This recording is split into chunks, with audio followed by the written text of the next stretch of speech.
As far as in stem cell therapy in the horse, there's two types of stem cells. There's embryonic stem cells, and that's what they take out of fetuses and umbilical cords, which is they don't do in humans here. And there's adult stem cells. We all have them. Embryonic can pretty much change into anything. You can grow a new liver, new skin. Adults, and there are some people on these young thoroughbreds when they're born, they're harvesting them out of the umbilical cord and banking them, freezing them for later in racing career that they can build new cartilage beds completely with these stem cells. And then there's adults, and you don't have a whole lot of them, but they're in circulation, but they tend to accumulate in certain areas of their body. Bone marrow is one, and fat is another. A company in California has vet stem where you harvest a glob of fat out of the tail head of horses, send it to them, they rinse all the fat cells and other cells out of that sample and concentrate the stem cells and turn Federal Express it back to you, and then you can inject them.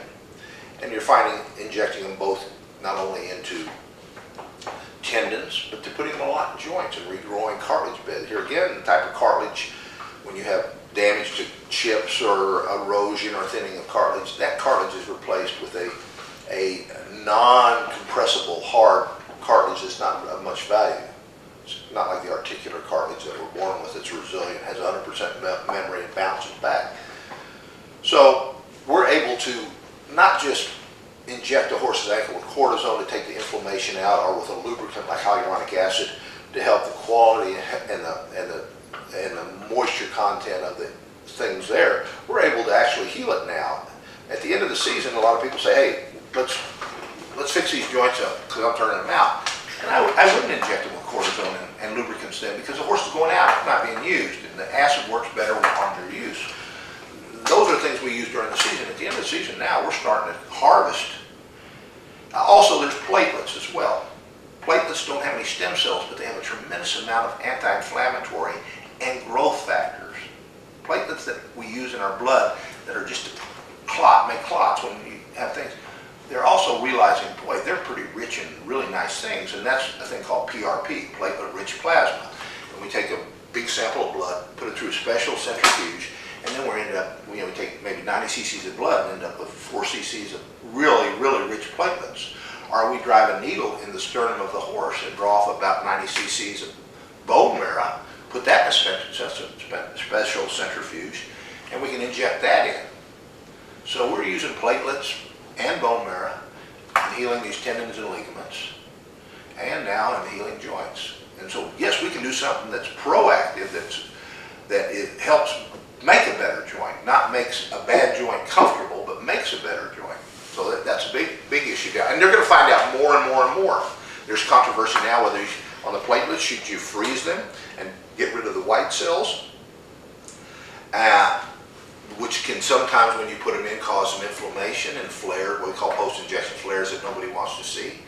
Or should you leave them unfrozen and use it fresh? There's two different schools of thought on it. So right now, I would say 5 years from now, we're going to look back on this and say, boy, bone marrow is a much better way to go than platelets, even though platelets help a whole lot of bone marrow. And it's going to get more and more and more on, and they're using it in humans now. Insurance companies aren't paying for it, but there are certainly a lot of professional athletes that are getting PRP injections in their tendon insertion, Tiger Woods and a bunch of people. And so, yeah, using the body's own healing elements to make it well, we're just making them, we're getting them a lot of them and concentrating them and putting them in a small area.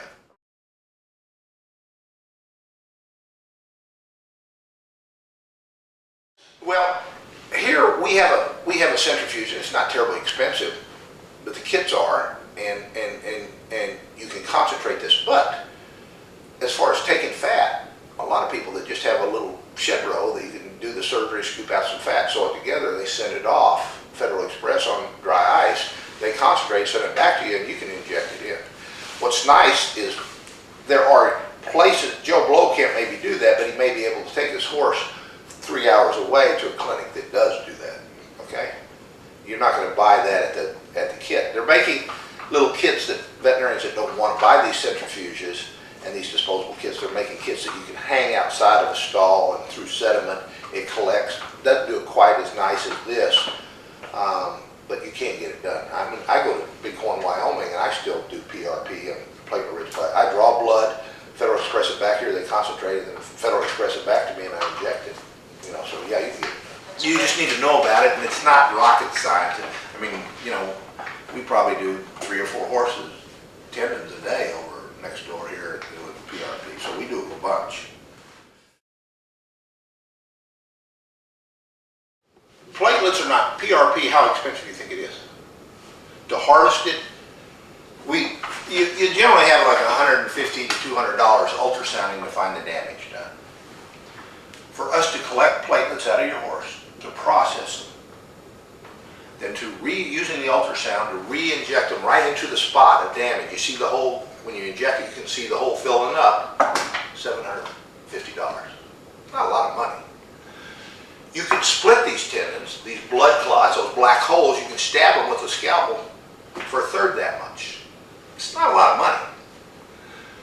You're going to spend, you know, the $750, you're probably going to spend more than that just in the turnout for the, you know, year. The biggest thing there is time. Because things aren't going to heal as fast and as correctly, so give them at least a year. You know, that's what I tell you.